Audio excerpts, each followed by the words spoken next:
What's up, everybody? Welcome to the Make an Impact podcast with real stories, real people, and real impact. My name's Stephen Turnbull. I'm an entrepreneur, husband, and father on a mission to empower individuals to share their stories so they can make an impact on you. My good friend, Kidwell from AirWell, you probably definitely know him, but we dove into a lot about how he started the business, the why behind it. It's going to be a part 2, part 3, part 4. I looked down and was like, oh boy, we got to wrap this puppy up. I can't wait to introduce you to my friend, Kidwell.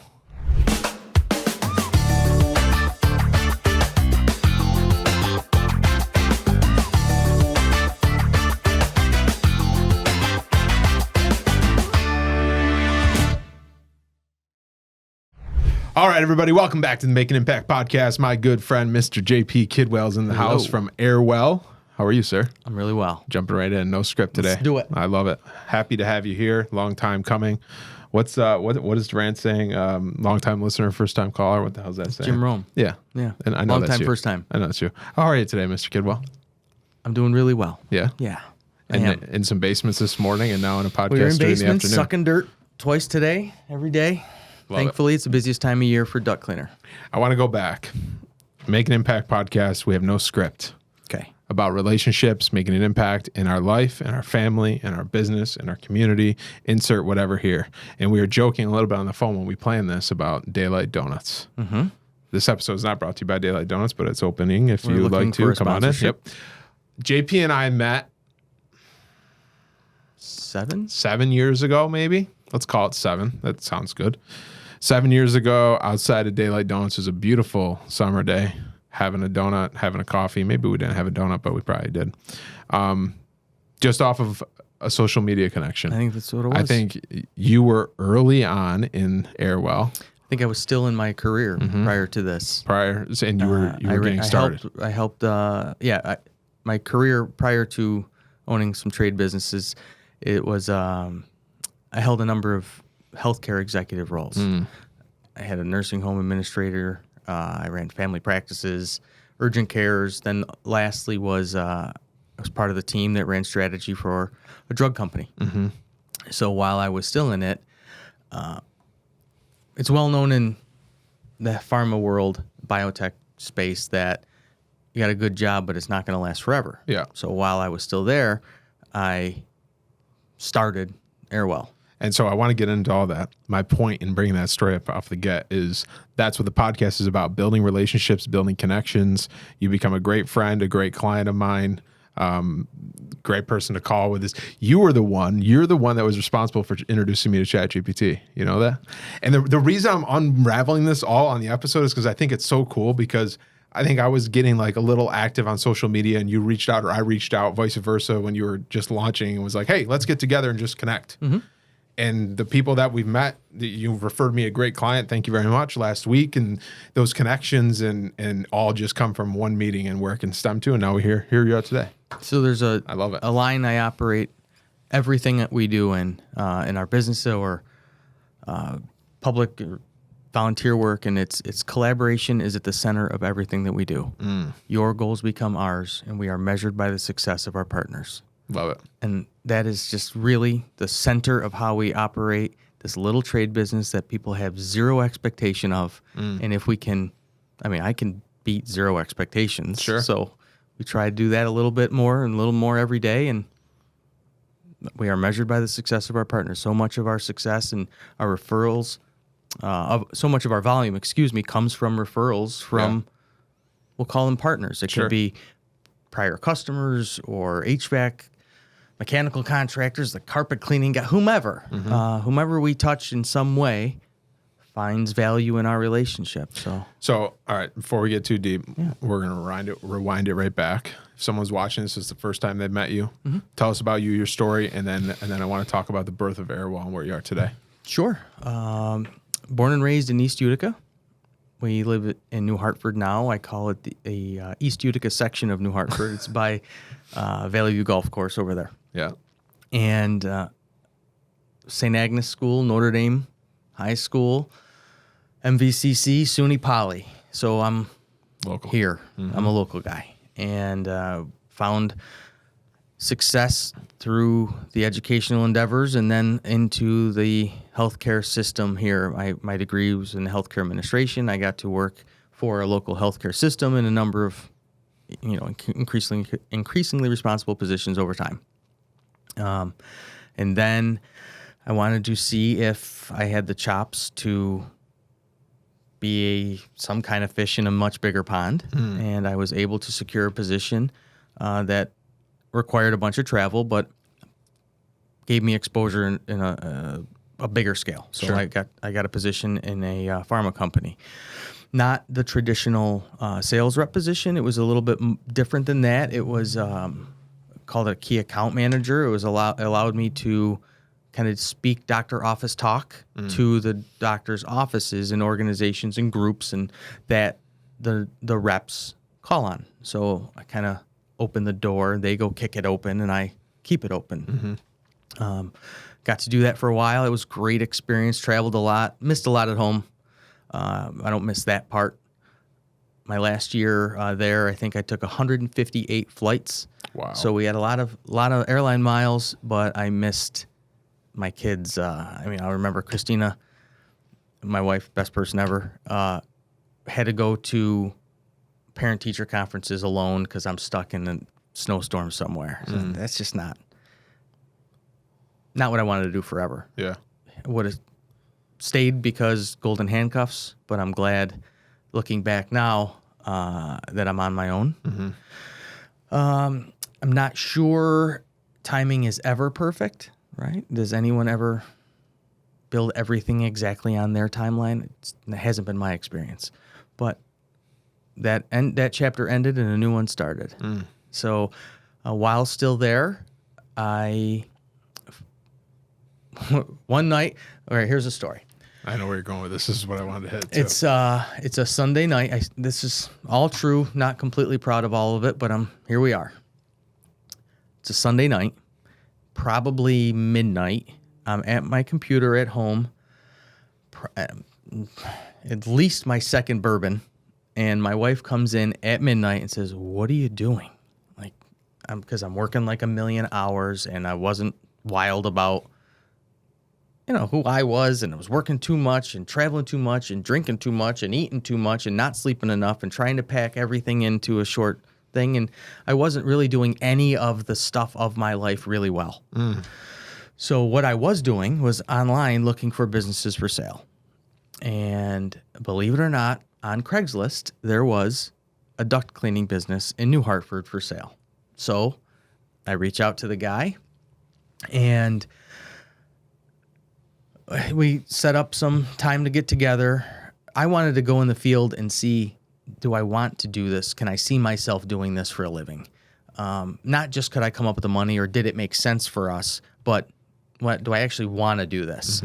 So I went on a few jobs, commercial jobs, residential jobs, and just said, okay, if this guy can do it, I can probably do it too. Kind of measuring his input or his output. And I'm like, okay, I would maybe do it a little bit differently here, but whatever. He had a long successful business. I made an offer. He refused. I made a counter that I thought was just too stupid to even make, but I wanted it because it's infinite. My experience has been, my research has shown, and what I think is the case is it's infinitely easier to buy an existing business than to build a new one. Sure. And I wanted to buy a business. One was probably from lack of confidence in, is this even going to work? Sure. Right? So I made a second offer that I thought was too stupid to make, and he declined. So overanalyzing, a few nights later or weeks later, I'm laying in bed, and my wife says, well, if you really believe in the opportunity, then just go start and buy the equipment yourself and start it from zero. Well, quality duct cleaning equipment doesn't come up for sale. It's like buying a used Snap-on socket wrench. It just doesn't come up for sale. Right. So I ended up finding one on eBay, a whole setup. We'll call it a starter setup, but quality stuff, not just like the back of some magazine stuff. So I it was on eBay, made some interaction or communication with the owner. He was a former duct cleaner in Long Island, moved to North Florida, and was going to set up shop as down there and got a job working at a college. And he's like, well, the heck with duct cleaning. I got a pretty good state gig down here now. So he put his equipment up for sale. We made a deal. He said, but I want cash. So I can't believe this. I put together a bag of literally a brown bag of cash, and got his address and drove my truck to Florida. And he was a complete gentleman. He showed me how to use everything. 54 hours later, I'm back in my driveway in Utica, in New Hartford. And on the way home, AirWell was born. God.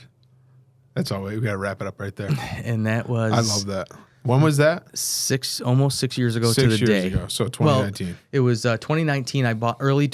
Mid-19, I bought the equipment, formalized the LLC in October. Almost 6 years to the day. Wow. So at that point, were you still working for that company? Driving down there? Driving down there, it was a weekend, so it was 54 hours from my door. Had to be back by Monday morning. I had to be back by Monday morning because I probably had to get on a plane. Yeah. I was still there. Yep. And that was October. I formalized it in October, still there. Started doing some friends and family's houses to figure out how the hell to use this stuff. Right. And the following February, my whole division was eliminated. I'm like, well, I guess I'm a full-time duct cleaner now. So that was what? 20. 6 months in? Yeah. A couple months later, COVID. So we were a cleaning business, so we're considered essential. People were stuck in their homes with free money, worried about the air they were breathing. Pretty good time to be a duct cleaner. So it just happened. Okay, take me back to the drive down though, before we get into that. So you said a lot of the why behind why you wanted to do this. And like you said, you never really woke up and said, well, I want to be a duct cleaner. No. You were looking for businesses for sale. What was behind that vision for you to develop that for yourself? Well, I knew that I believed, and maybe there's a bit of hubris in this thought, but I spent an awful long time building an education and career to learn how to run a business. And of course, I made more than my fair share of mistakes along the way, as everybody does in their building a career. But then I kind of figured out the framework on how to do that pretty well. So I figured that if I can run this, if I'm entrusted to run serious businesses or departments or divisions for seriously important things, just maybe I can run a little trade business on my own. And do I have the chops? You know, I mean, that's kind of a theme there, right? I left local Utica jobs, which were very important, running a nursing home. I was vice president at SUNY Poly, like important, meaningful work to see if I had the chops to do it on a bigger scale. I found some degree of success doing that.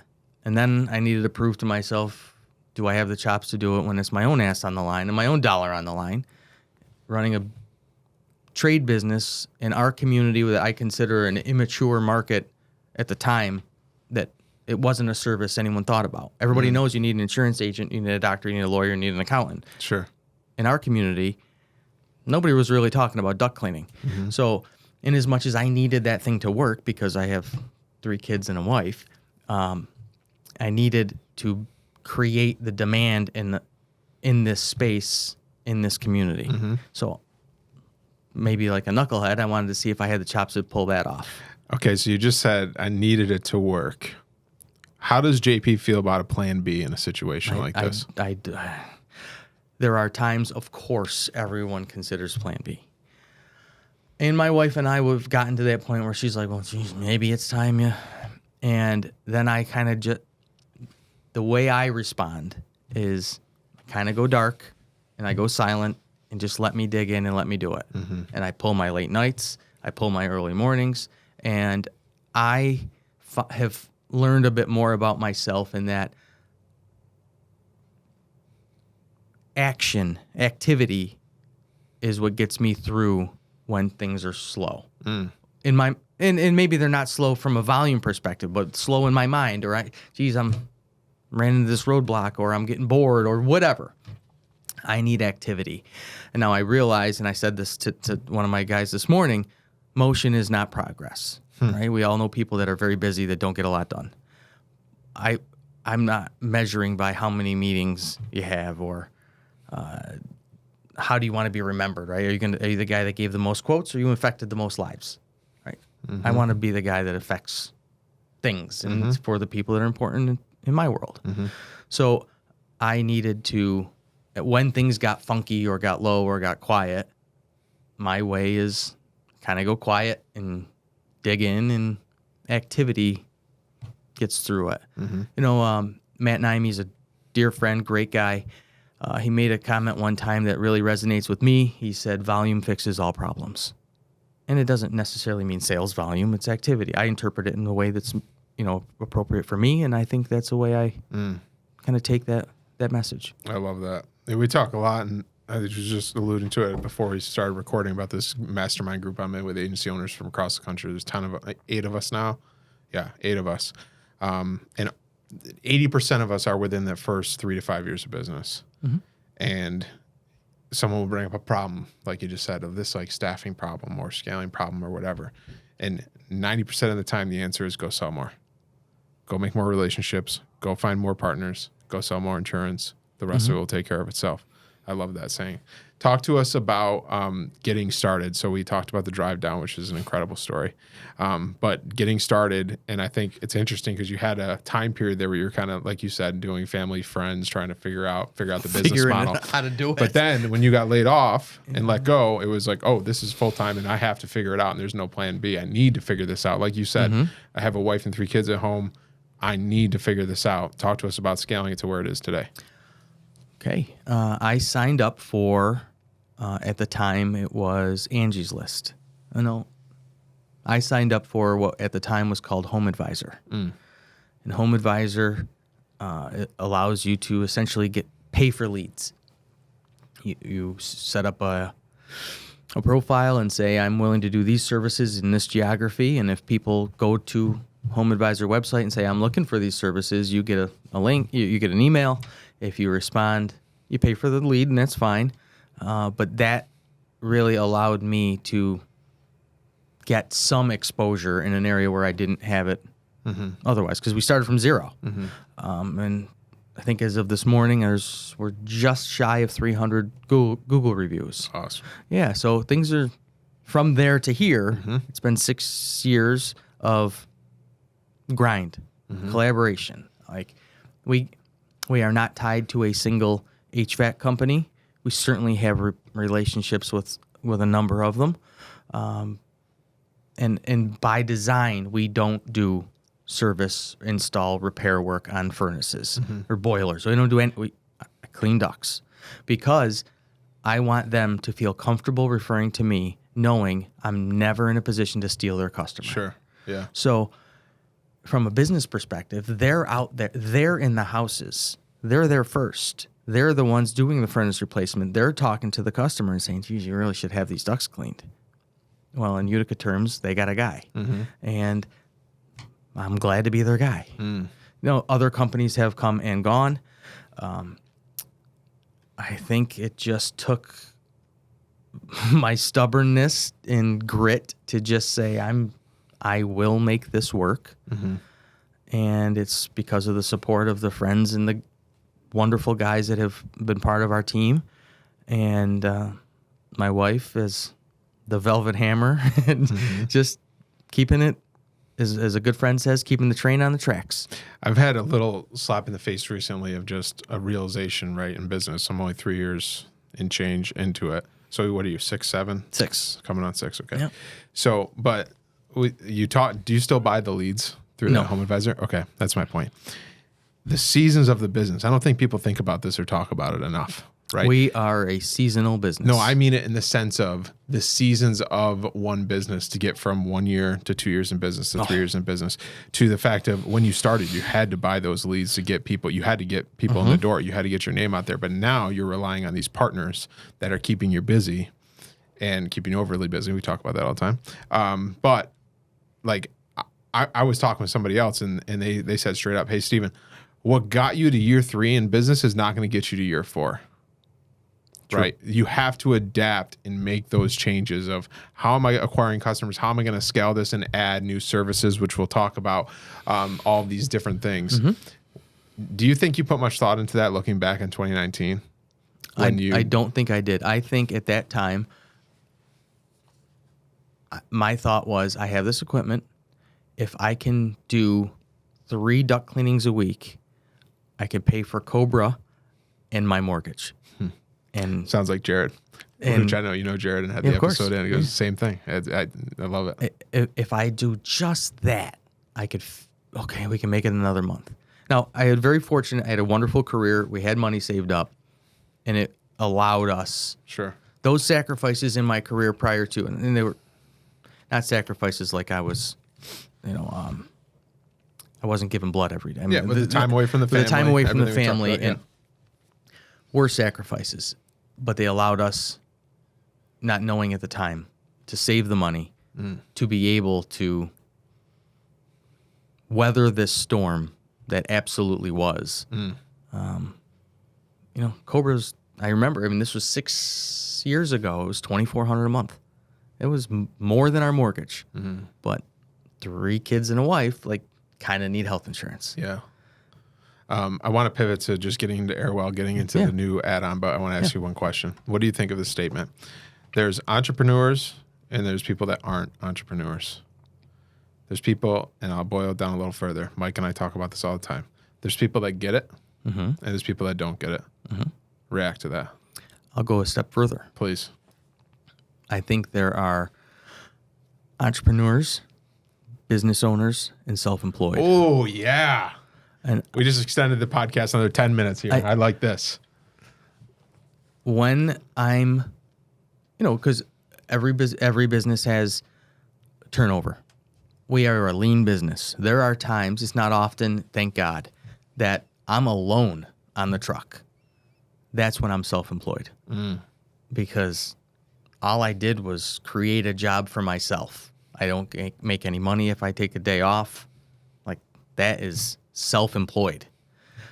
Business owner, I think, is when I can do things like this. Go chase work while we have a crew in the field servicing customers. I can go on vacation and take a day off. Take my kids to a Yankee game. Guys are in the field servicing customers. I think that's business owner. An entrepreneur, I think, always has an exit in mind, or is willing to give a % of their bandwidth to one particular thing. So good. Yeah.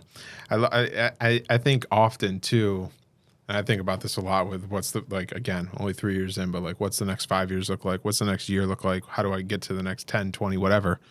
And I think you find a lot of people get stuck in the business owner versus entrepreneur role. And again, it's preference, right? But I think entrepreneurs is a lot sexier. Sure, but it goes back to the statement too of working yourself out of a job. That's very true. Working yourself out of a job in certain aspects to be able to work on the business, right? Yeah. If you have trucks that are out and working, and you can come here to do this to share your message and share your story, or you can go meet 4 other HVAC contractors and just the seasons of life of the business. That's what I meant there. I think in my business, I think there's only one position I'm actually qualified to get hired for. And that would be a sales, relationship, business development position. I'm horrible at doing accounts payable and expenses. We hire that out. Right. I'm a good duct cleaner. I don't think that's the best use of my capacity. Sure. And I'm not sure I'm wild about being the office manager of a duct cleaning company. Right. But I get really excited about business development. That you do. So 10 o'clock, 11 o'clock text of hey, have you ever known ChatGPT? Go download this. What is that? I'm like, what do you mean? Now I'll never forget. JP was the one who introduced me to AI. This is AI. I'm not even here right now. It's just ChatGPT. All right, JP, let's get all into AirWell. Everything AirWell. I want to learn everything I can about AirWell, what you guys do, who you help. And I'd like you to touch on what you first said of, in this market, there was nobody really talking about it or paying attention to it. There wasn't. There's a long-standing HVAC company, a very good company that does offer. I guess there's a couple long-standing HVAC companies in our county that also offers air duct cleaning. And I think that's important to say. They also offer air duct cleaning. It is not their first thing. No one's going to go to a podiatrist when they need a hip replacement, right? So I think those companies do their first thing very well. And they're just not prioritizing their second or third wherever duct cleaning ranks. I want to be the guy that only does certain things in those verticals, right? So we got in with AirWell duct cleaning. We started with duct cleaning. Then we added dryer vent cleaning. Every house that has a dryer, every house that has ductwork probably has a dryer. Not every house that has a dryer has ductwork because some have hot water baseboard and things. Most recently, even last month, I went away and got certified to be a chimney sweep. I am now the third person in our, few county area to be licensed chimney sweep. And that's going to be pretty interesting because most houses with a chimney also have a dryer. Right. So that gives us, from a business development perspective, the opportunity to serve each customer in a couple different ways. I would think for you, in your business, it's infinitely easier to get an existing customer to write 2 policies than to get a new customer to write their first. Yeah.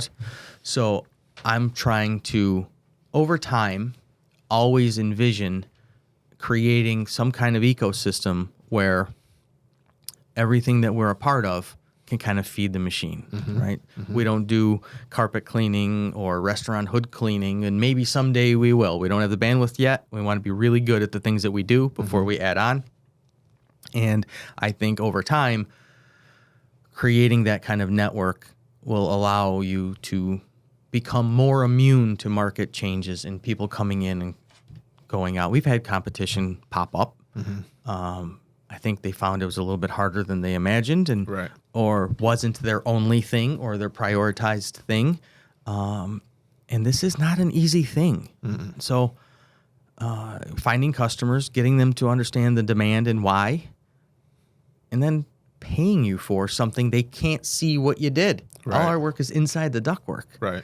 It's different if you're siding their house. Oh my God, look how beautiful the house looks. Or new landscaping and plants and flowers. You can't see what we do. That's why I post the videos that I do and take the pictures and before and afters and send them all to the customers, because they need to see what we're doing. You're entrusting us into your home, paying us a lot of money, what I consider a lot of money, and you'll never see what we did unless we show you.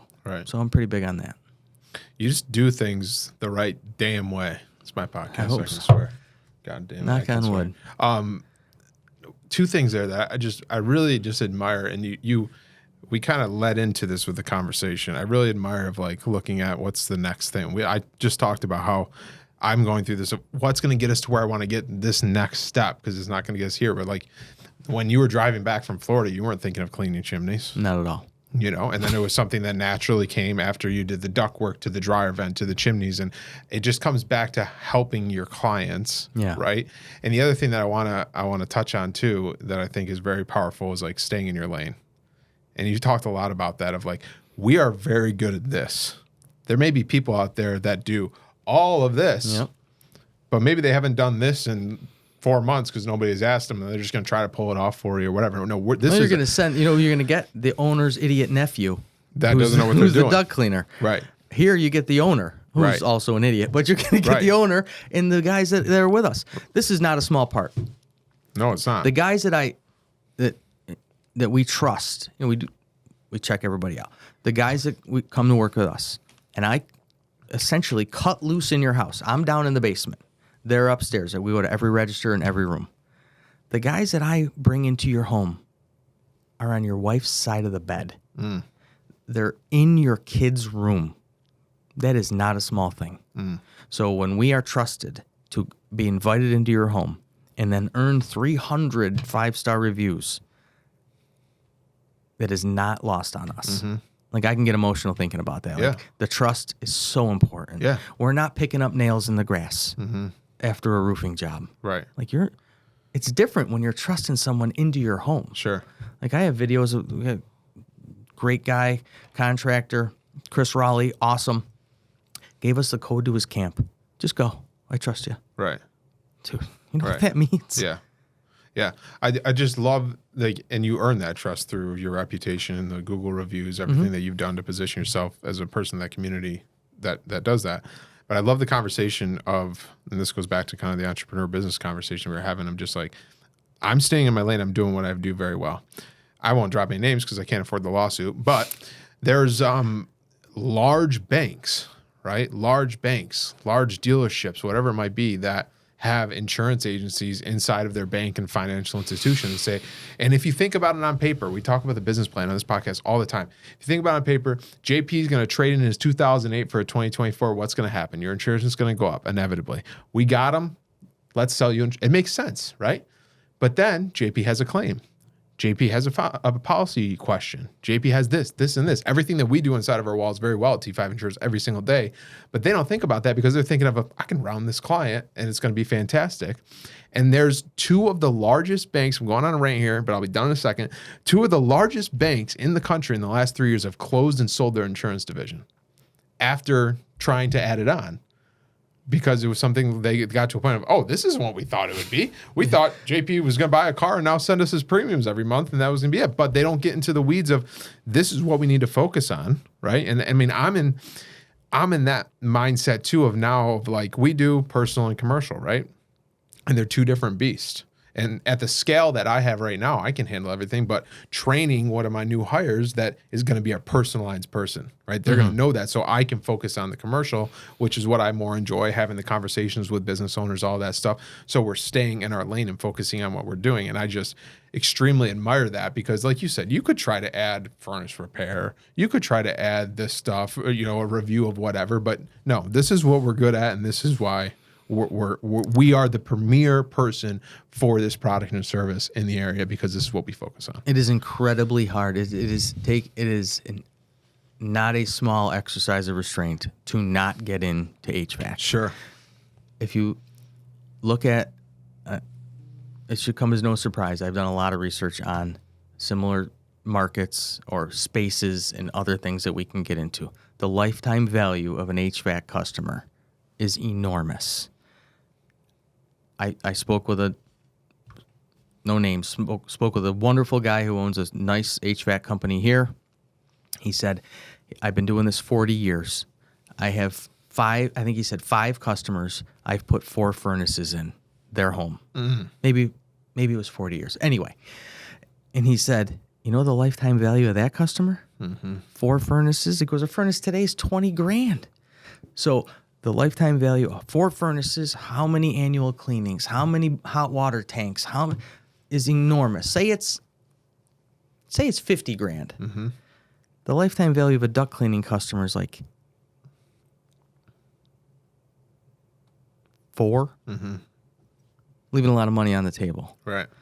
But, and this is one where if anyone wants to buy AirWell, we should have a talk, is I have thousands of customers that HVAC companies don't.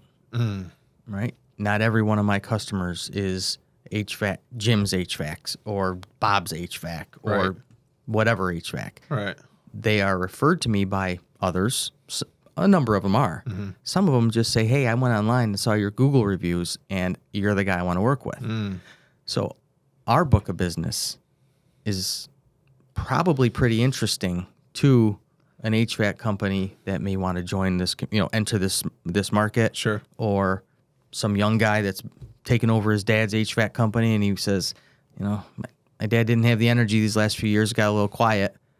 Maybe they go to look to acquire. I'm not Sure. looking to sell. That was a joke. Everything's for sale for the right price. Come on. But I look He's at not it. joking. No, I I'm look just at it. I look at it differently, right? Like, Yeah. Yeah. I'm not sure a lot of duct cleaners are putting that much thought into Sure. lifetime value of their partners in that space. Yeah. Let me ask you this. Right now, I'm going to force you. Okay. We're going to go back into the truck in 2019 and we're driving back. You're pulling out of the driveway. You see the trailer and The GMC Yukon. You see you got the GMC Yukon and you look in the rearview mirror and you see this duct cleaning trailer and you're like, what the hell am I doing? What would JP today say to JP then? You should have done it 10 years sooner. Why? I'd be retired by now. Ooh, love that. So what do you say to the person that has always thought to open that burger joint, has always thought to take a leap? Because JP, I work 9 to 5. I have weekends off. I'm comfortable. I have a nice paycheck that comes in every week. What do you tell that person? If you're happy, don't change anything. Love that. I remember saying to my wife, my kids, my colleagues and friends, when the history books are written on me, and I'll probably be the one writing them, but I'll write it. if I didn't try to have a business of my own, even if it didn't work, I feel like a box would remain unchecked. And regret that hurts. And I'm young enough, have had enough money to do it. Like, now is the time to really try, right? If it didn't work, I learned I have the grit to kind of figure it out. I don't know. I heard somewhere along the line it's the stick-to-itiveness. I just stick to it and figure it out. Yeah. And find some degree of success. I'm not a wild success. We're a small 3, 4, 5 person duct cleaning company. Sure. Like, I'm not overstating what we are. Yeah. But I feel pretty successful. I mean, it's year 6. It has paid for 6 Christmases for my kids. I love that. That is not a small thing. I love that. Not with 3 of them, no. No, jeez, no. No, my oldest is at college, and it has just been a challenge nonetheless, this business ownership thing. But I can't imagine a position that's going to be so interesting that it would, I call it go back to jail. Yeah. I can't imagine. I want to touch on something, but I want to hit something that I feel like we hit every episode, and if we do, it's completely fine. One of my good friends, when I was looking to start the agency, and same thing, right? I was in a comfortable situation. I could have stayed there the rest of my life, the golden handcuffs, if you will. And they said, Stephen, look at it this way. And he literally drew it out on a piece of paper. I'll never forget this. John Bartholomew, I'm going to call you right out. And he told me on a piece of paper, he said, this is the worst possible thing that's going to happen. This is the best possible thing that's going to happen. Right here is probably what's going to happen. If you're all right with all 3 of those, what are you waiting for? It was the biggest, what are you doing? Why aren't you doing this now moment? And I was 20. I just turned 30, which is why it's taking me so long to think of this. I was 27 when I started my business, and I still felt like, why didn't you do it sooner, right? But we talk about this a lot too. The experiences got you to where you are, right? For sure. If you didn't have those jobs that we went through and those experiences and the 100+ something flights saying to yourself in the airport in the snowstorm, what the hell am I doing? That would have never got you to start AirWell. That would have never got you to the kahunas, like you said, to do it. But at the same time, I love that you said, if you're happy, stay there. Yeah. There's nothing wrong with that, right? But if you're not happy, take the risk and do the damn thing, because you will figure it out. And the last thing I'll say is, everybody says all the time, like if I'm going to go into business, people that ask me about starting a business or whatever, like, what do I need to expect? And I just say it boiled, and I want you to rip this apart. It boils down in my mind to 2 things. Do your job and do the right thing. Do your job and do the right thing. If I can answer the phone when people call and want insurance quotes, if I can give them honorable advice and tell them what they need to hear and help them protect their families and help them protect their businesses, I will be successful. And like you said, whatever my definition of success is, and those are different for everybody. Sure. But if you do your job, show up and do the right thing, that's all you need to do. We say it every day. We show customers tell us we use a CRM that really helps with communication. customer interactions, appointment reminders. At the end of the appointment, you get a text, hey, we're done. If you have any questions, go downstairs, talk to the tech, have a chat with them. We send an email right away with their invoice or receipt. It really, really, really works. And they're like, geez, this has been such a refreshing change, because small businesses, here's the way I look at it. Quality work is an expectation, right? I'm hiring someone. I expect the work to be good. Mm-hmm. What I've learned is they don't expect the process to work. They expect their expectations to not be met. Especially in your field of the trades. In a small trade that no one was paying attention to. We literally suck the dirt out of your house. They don't have I wear this shirt to work. I mean, I wear a collar, and we wear T-shirts, and we really try to add a little polish to a trade no one's paying attention to.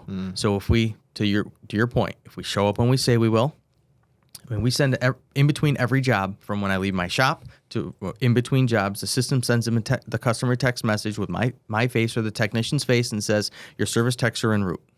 So they know who's coming. You got a few minutes now. Okay, well, let's get ready and whatever. Mm-hmm. So we show up when we say we will. We charge you what we say we will. And the quality of the work is good. Mm-hmm. And all of those other things, those intangibles, those collaboration pieces, those relationship building pieces, just elevate the experience to the point where we seem to have been able to exceed very low expectations. So it's not like we're giving everybody ice cream, but they have low expectations, and we try to treat it as if they had high expectations. We treat every job as if my kids are sleeping there that night. Yeah. And those are all incredible things, but it's not rocket science. It's not. It boils down to just doing your job. A knucklehead like me figured it out. You said it, not me. Thanks. Okay, we got to wrap this up. Oh boy, we're over time. Sorry. I knew this would happen. Part 2. We'll do part 2. Real quick, since it's just so new, talk to me about the chimney arm of the business. We're going to be going through a rebrand from AirWell duct and dryer cleaning to AirWell vent and chimney cleaning. Vent encompasses ducts and dryers, and chimneys is just so important.